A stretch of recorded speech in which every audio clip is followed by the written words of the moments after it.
கருநிலை, காற்றினில் பெருநிலை. காற்றினுடைய விரிவுங்கிறது அது எல்லைக்கு அப்பாற்பட்டதா இருக்கு. இப்ப நம்ம புவிங்கிற கோள்ல வளிமண்டலம்னு ஒரு மண்டலத்துக்குள்ளால காற்று இருக்குங்கிறோம். ஆனா இன்னும் இருக்கிற எத்தனையோ கோள்கள், எண்ணில் அடங்கா கோள்கள் இருக்கின்றன. விண்மீன்களும், விண்மீன்களுக்கான துணைக்கோள்களும் இருக்கின்றன.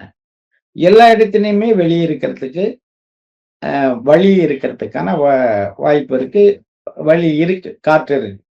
இப்ப அதெல்லாம் ஒரு கணக்கில் அடங்கணும்னா அது ஒரு மிக பெரும் நிலைங்கிறாரு. காற்றினில் பெருநிலை, கருநிலை. அதாவது ஒரு சிறிய கருநிலை, கரு தோன்றுவதற்கு அல்லது ஒரு மைக்ரோ பார்ட், மீச்சிறு கூறு அப்படின்னு எடுத்துக்கலாம். பெரிய நிலையிலிருந்து சிறு நிலை வரைக்கும் காற்றினுடைய பயன்பாடு இருக்கு. காற்றினில் பெருநிலை, கருநிலை அளவில ஆற்றவும் வகுத்த அருட்பெரும் ஜோதி.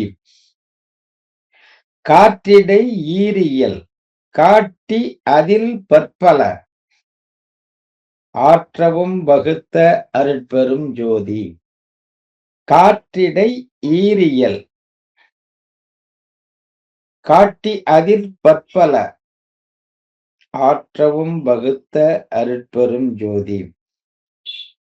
காற்றுல 2 தன்மை நம்ம உணர முடியும். காற்று வெப்பத்தை ஏற்கக்கூடியது, வெப்பத்தை இழக்கக்கூடியது. இப்ப காற்று வெப்பமடையும் பொழுது அனல் காற்று அப்படிங்கிறோம். இப்ப வெப்பத்தை ஏற்கும்போது அடர்த்தியும் அது குறையும். வெப்பத்தை இழக்கும் பொழுது குளிர்ச்சியூட்டும், அதே நேரத்துல அடர்த்தி கூடும். அப்ப வெப்பம், தட்பம், வெப்பம் அப்படிங்கிறது முன்ன தீயில பார்த்திருப்போம்.